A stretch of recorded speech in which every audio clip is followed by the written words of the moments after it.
చామంతి లెటర్ రాసింది. ముందు ప్రేమ్‌ని చెక్ చేయండి అని రోజా చెప్పటంతో వెంటనే అరుణ్ వచ్చి ప్రేమ్‌ని చెక్ చేస్తూ ఉంటాడు. నా దగ్గర ఎలాంటి లెటర్ లేదని చెప్తున్నా కదా అని ప్రేమ్ ఎంత అరుస్తున్నా కూడా అరుణ్ చెక్ చేసి ప్రేమ్ పాకెట్‌లో ఉన్న లెటర్‌ని బయటికి తీసేస్తాడు.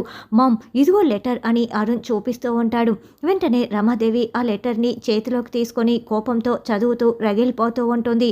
ఈ చామంతి ఎలాంటి లెటర్ రాయలేదని చెప్పావు కదా, మరి ఇదేంటి?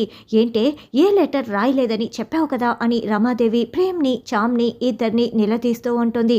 అప్పుడు హర్ష కూడా ఏంటి ప్రేమ్ ఎలాంటి లెటర్ రాయలేదని చెప్పావు, మరి ఈ లెటర్ ఏంటి నిజం చెప్తావా లేదా అని హర్ష కూడా నిలదీయటంతో అయ్యో నేను ఎలాంటి లెటర్ రాయలేదని చెప్తున్నా కదా అని చామంతి కూడా చెప్తూ ఉంటుంది.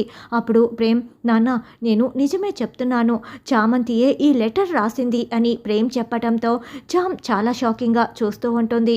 అయ్యో నేను రాయలేదని చెప్తున్నా కదా అని చామ్ ఎంత చెప్తున్నా కూడా వినకుండా ఏయ్ ఇంకొక మాట మాట్లాడావంటే పళ్ళు రాలగొడతాను, ఈ పని మనిషి ఈ ఇంట్లో ఉండటానికి వీల్లేదు అని రమాదేవి తన నిర్ణయాన్ని చెప్పటంతో చామ్ చాలా షాకింగ్గా చూస్తూ ఉంటే ప్రేమ్ ఏడుస్తూ ఉంటాడు.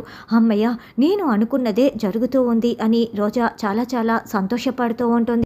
మరి చిత్రావతి చెప్పటం వల్ల ఇన్ని రోజులు చామంతి ఇంట్లో ఉంది, ఇప్పుడు ఇలాంటి పని చేసిందని రమాదేవి గెంటేస్తూ ఉంటే మళ్ళీ చామంతిని ఇంట్లోకి ఎలా తీసుకురాగలరు, ఇప్పుడు చామంతి వెళ్ళిపోవాల్సిందేనా అన్నది రానున్న ఎపిసోడ్లో తెలుసుకుందాం.